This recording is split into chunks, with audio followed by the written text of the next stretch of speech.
Uh, Good day and welcome to CML Day. What I'm going to talk to you about is when frontline therapy fails and what you should be doing is second line therapy. From a disclosure point of view, I work with most of the companies who make drugs in this area, so I'm going to try and give you a balanced approach without any specifics related to one product over another. I guess the bottom line is there's no single answer. One size does not fit all, and it really depends a lot on what is being used first line. And we're going to go into that in a lot of details. There are many reasons why a patient will go on to therapy beyond first line. The most obvious one is they're resistant to first line therapy. And this is a failure to achieve milestones, although this may vary a little bit in terms of some people getting somewhat of a response or a complete response may not necessarily be a need to move on to a second line treatment. Definitely a loss of response at different levels and evidence of disease progression. What's a little more vague is events related to side effects, something we call intolerance. We're going to go into that in a little bit later. Finally, a patient may choose what drug they want to go on to second line based on their understanding of therapy. Our patients are becoming very educated in terms of what they get going on the internet, and they may come up to you with suggestions that may be quite practical and maybe no different from other options, and maybe the reason to choose that particular drug. But one thing I think we tend to forget is as people prescribing, we need to be comfortable with what we're prescribing, and you may be better choosing one drug over another based on your experience. So the choice of a second or additional therapy is therefore dependent on what is used first time. And that may be a first or a second generation drug used first time. But more importantly, what is the ultimate goal of therapy? We do see goals of therapy being achievement of a treatment-free remission, but some people it's just an overall survival. Therefore, there is really no standard second or third line therapy. And I think anybody who feels a little pigeonholed by that attitude should really look at what they've done first line and what is available to them. Now, there are different reasons why a particular drug was chosen first line. And that is the first thing you have to consider. What's available to you in your jurisdiction, what is both approved and what is reimbursed. The affordability of different drugs. In many jurisdictions, such as my own, insurance companies will pay for a drug because it is cheaper. So we may have a generic first line drug approved over a brand name second line drug just because of the cost. What are the goals of therapy? This may very well be different in a young 25-year-old woman who may look for TFR because of the possibility of pregnancy down the line, or a 70-year-old man who, for instance, just wants to live as long as another 7-year-old man without CML. And therefore treatment-free remission may not necessarily be a goal. What is the status of the disease at diagnosis? Obviously, if someone has more advanced disease other than chronic phase, that changes the game. And also someone who may have a higher risk score, which whatever you use, due to a so-called whatever, you may want to choose a second generation drug over a first generation drug for that reason. You really have to know the patient. What are their comorbidities? What are their general health? Because this may determine whether certain drugs may be a little bit more risky for them in terms of their adverse events and survival. What other medications may that patient be taking? And this is really important because in many places we have multiple physicians prescribing different drugs to patients for different reasons. The patient doesn't necessarily fill those prescriptions in the same place, and someone doesn't have an overall view of the different medications, and there are potentially drug interactions. Finally, something we don't think of necessarily, but what's the impact on lifestyle? If someone is a shift work employee taking a drug where you cannot necessarily take it at the same time of the day because of when you eat may be an issue. Someone who has diet restrictions in how they take things may not necessarily be able to take a drug which requires a full stomach or an empty stomach for that reason. What is your experience as a treating physician or other healthcare worker in terms of using that drug? And again, what does the patient think? I have a lot of patients come into me with their own idea of where they should go with treatment. And it probably is very practical in some ways and not a contraindication to using their choice. So we have a number of different scenarios, and I've just listed a bunch of them here. You could start with imatinib and move to a second generation drug because of failure intolerance. You start with a second generation drug and move to a different second generation drug because of intolerance or safety or mutation testing, which suggests sensitivity in the case of resistance. Start with a second generation drug, get a response, but go back to imatinib because of intolerance or safety. Consider a dose reduction in someone who's had a good response to your therapy, but you must monitor carefully to make sure they sustain the response on the reduced dose. Start with imatinib or a second generation drug and go to interferon for disease control during pregnancy. Now this I'm going to flag as an issue because unfortunately, one of the main suppliers of interferon worldwide discontinued this product at the end of 2020. And this is a drug that is now in short supply around the world for different reasons. Start with imatinib or a second generation drug and go to a third generation drug because of resistance. Now, the third generation drug available is only ponatinib and only where a sensitive mutation may be detected. Start with imatinib or a second generation drug and go to stem cell allograft in case of disease or clonal progression. I think this is a real issue. If you see someone developing new chromosome abnormalities or accelerating on your therapy, going to another drug instead of an allograft if that is possible may be the wrong thing to do. Go to another commercially available or a study drug to overcome intolerance, failure, or achieve milestones, or loss of response. Studies are really important. If one is available and in your option, then go for it. Finally, something we don't think about very well is you've got a patient who's very well on your treatment, but suddenly develop metastatic breast cancer or goes on other treatment and they're not going to survive more than a couple of years. Putting them on a drug like hydroxyurea or busulfan just to control counts may very well be an option in a case like that. So these are drugs that are currently available around the world, and there are a lot of them, and this depends from country to country, particularly what's available in terms of approved brand name drug or the number of generics that are available. Now, some of these drugs, like avasitaxine, is only available in the United States. The only drug that is not commercially available currently that I put on this list, and this is because this drug will probably be out there within another few months, is asciminib, which is a recently studied drug in many cases. There are other drugs available experimentally, and I've not put them on the list because whether or not they're going to become commercially available in a few months or at this point, and whether that may only be in limited areas is uncertain. So what does you, a clinician, need to know before you prescribe a second-line therapy? Number one, know your patient. Again, each time you see the patient, review the medical history, review the drugs they're taking, re-examine them, and tests that are necessary to ascertain risks. Determine whether compliance has any bearing on that and whether that compliance is an intolerance issue. Know the reason for the switch. Know the reason for failure. Is it a mutation? Is it disease progression?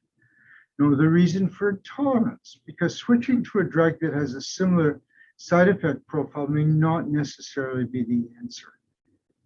Again, in terms of knowing what's defined as resistance, there are people who go on treatment-free remission protocols and lose the response. That is not failure. They can go back on the original drug that had the response if you initiate it very quickly and do extremely well. So I think that's a different ballgame completely. Know what drugs you have available in your jurisdiction. There's no point in telling the patient to go on a certain drug if they can't get it because it's not approved or it's not funded. Have the goals of therapy changed? And here's where I've talked about. TFR may be off the table because of resistance in frontline. So an aggressive choice designed to get TFR in second or third line therapy may not necessarily be an option. Again, know what the patient may want and what they've read about and whether that's available to them and what fits in with their quality of life and lifestyle. Again, what are you comfortable with? If you're comfortable with only 2 of the 3 second generation drugs that are currently available out there, and you're not sure you want to necessarily try the third, you're less likely to be able to pick up issues if you're not familiar with that drug. And consider whether a study may be available under that particular situation. So let's manage resistance. First of all, I think the most important thing about resistance is you need to confirm resistance. And as I said, resistance is a number of different things: failure to achieve milestones, loss of responses, particularly CCYR. There's many places that do not consider resistance unless there's a loss of CCYR, or at least a confirmed or progressive loss of MMR. And definitely clonal progression with development of new clonal abnormalities in Philadelphia positive cells is resistance. Don't rush to conclusion. First of all, confirm that your patient is taking their drug, or that there's a drug interaction with something else they're taking that's giving them side effects. Repeat the test. Sometimes there's a laboratory error. Maybe the sample wasn't stored properly. Maybe there was a problem that day in the lab. If you don't confirm either of this, then go out back and rework the patient completely. Re-examine, redo the bone marrow with cytogenetics, redo a mutation screen to determine if your choice of your next line of drug may be dictated by a certain mutation. Unless you have compliance that you can trace to an intolerance, a patient who doesn't want to take the drug may not want to take the next drug they try. And changing therapies may not necessarily improve the outcome. So that's something you really have to work out. And if you find that the patient, for whatever reason, doesn't want to take the drug, that's something that requires significant discussions, perhaps referral of that patient to a psychiatrist or a psychologist or something to overcome the hangups in taking that drug. That's really important. But if they just don't want to take the drug because they don't want to take the drug, I think the patient's in trouble and you're not going to be successful. We must be sure, though, that we've ruled out issues of lifestyle that may be compromised the successful therapy of a drug. Is this an individual, for instance, who is a business person who travels a lot and time zone switches, they don't take the drug and they move around, may be a big issue. So we really need to think about this. Are they doing shift work? Are they twice daily on a drug to be taken on an empty stomach, and one day on the morning shift, the next week they're on the graveyard shift? This may very well impact how they take the drug. Now, this is a slide that goes back a number of years, but from Elias Jabbour, which I think has not lost its relevance. That's the fact that compliance is not just the patient's problem. It may be due to the patient's age, psychological issues, they don't understand the risks and benefits of missing treatment, but also may be due to side effects of that drug, toxicities, evidence of benefit, the cost of the drug. In some places, the patient can't afford the drug. We know, for instance, patients may not be remunerated for a full 12 months of the year, so they skip the months where they don't get reimbursed for that drug. But again, it may be our fault. We don't explain the drug well enough. We don't explain the side effects. We don't listen to the patient when they have side effects. We don't try and deal with these issues. So I think all these may fit into non-adherence. So we have to make sure that none of these responsibilities, because many of these things are correctable on our part. Now, as we move from a first-generation drug to a second-generation drug to a third-generation drug, the treatments become a little more complicated and perhaps the side effects are a little more significant, and the effects of comorbidities may be more of an issue. You really may need to be more aggressive about history, physical, and doing additional tests to make sure that there's not something about that patient's health and well-being that dictates whether or not you can safely use a drug if you have a choice. You know, you may have a situation where the need to use a certain drug is dictated because of a mutation, and then you have to rule out the risk-benefit ratio and discuss that very significantly with the patient. Of course, we have all seen this stop and go chart, which determines whether you can use a certain drug with a certain mutation. I think mutation testing is very important. you're unlikely going to get any significance in a mutation that is found at diagnosis, but at the time of recurrence or loss of response, this be a big issue. I think the one thing that may be a little controversial worldwide right now is what level of resistance becomes significant. There's a lot of work out there right now looking at next generation sequencing for resistance, but that primarily has been done in patients who are already determined to be resistant. Normally, for most of us, Sanger sequencing, which gives you a sensitivity level of about 15% or so, is the way we will go. I think we have to see a lot of cases where we do a lot of testing with next generation on all patients to see where they're picking up a mutation early in those individuals actually translates down the line into development of a mutation. This, I think, is something which still needs to be certified properly. Intolerance. Well, I think moving to second-line therapy in the case of intolerance is a big issue. Make sure the patient is taking the drug correctly. You may find they're not taking imatinib on a full stomach appropriately, or they may be lying down immediately after taking a drug and getting gastrointestinal side effects. This may be an issue. Try to manage side effects by altering how the patient takes a drug, switching the time of day or change how the diet or avoiding certain foods may be all you need to do. It takes a little time to question. Try a co-medication to see if it eliminates the side effects. Something that may help with diarrhea, something that may help with nausea or dyspepsia. You can consider reducing the dose of a drug slowly if they've had a good response to that drug. But again, you must monitor for sustaining of that response as you reduce the drug. If all else fails, then you may need to consider a new drug, but a new drug that perhaps does not have a side effect profile that is similar at least to the drug you want to change from. Here is a chart again, a few years old for Philippe Lecoutre, which again, it's not thorough, but it shows that side effects in general are not unique to any one drug. This is important. There may be side effects that are more common with one drug over another, but they're not unique. I have seen pleural effusions with all of the other drugs. You can get diarrhea with all of the other drugs. So they're not necessarily issues that relate to dasatinib or bosutinib that we commonly flag for these side effects. So again, try and determine whether that side effect is due to the drug. In some cases, just discontinuing the drug for a few days and seeing if the side effect goes away may be all you need to do. There's some points to remember. Maybe you do not have to change the drug. Now, one of the things I wanted to get into was TFR, and this is a big issue.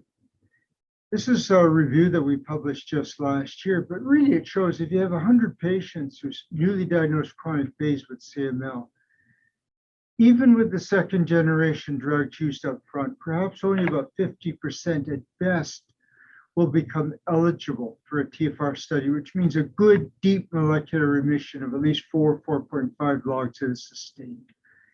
If that patient wishes to discontinue appropriately, were you able to monitor it appropriately? Not everybody wants to do it. So let's assume half will even try it. And as we know, it doesn't matter which drug is being tested, the success rate is about 50%. So what we're looking at is out of 100% of patients, only about 20 or 25 will actually be able to discontinue successfully. So this means we have to remember that for 75% of our patients, they are going to be continuing on drug indefinitely, perhaps for life, unless we come up with some other options that are able to improve that. So take this into account when you're considering. Now, necessarily switching to a different drug when they failed first-line therapy, will that work? Well, possibly, but rarely. It's not usually an option. Most of the studies where there's been a successful second attempt at TFR, it's because we actually have changed the rules. In the original TFR studies, it was any regaining of a positive response with initially with as low as 5 log reductions was a goal for restarting. We now know with a lot of treatments that patients can sustain recurrence, molecular recurrence of disease down to 3, or some people even say 2 logs before you would need to reinitiate therapy with the same drug. We also have to remember, if survival is the endpoint of your treatment, and this is a review of the lies that I published a number of years ago, there's really no difference in survival on all these randomized studies, plus the studies that have been done since with both bosutinib primarily, showing that in fact survival is no difference. You may get deeper molecular responses and more people achieving those faster, but the overall survival, even with frontline imatinib, is so good. You're not going to improve things, and survival is all you need. Switching is not necessary. This is a very interesting slide from a few years ago from Sasaki, which really showed the depth of response, as long as you got at least complete cytogenetic remission or 2 log reduction, the survival with about 10 years of follow-up is wonderful. So switching drugs to second line because you didn't get beyond a 2 log reduction in transcripts, if you've got a deep sustained response and survival is what you're really looking at, this is all you need. There's one study out there that shows switching to a second line drug from imatinib may improve the number of patients who get a deeper response, but that is not necessarily about incurring new side effects related to the second line drug. So that may be potentially an issue. So I think not getting the deepest response is not necessarily a reason to switch, because the responses and the durability of the responses is excellent. So I'd like to conclude with the following.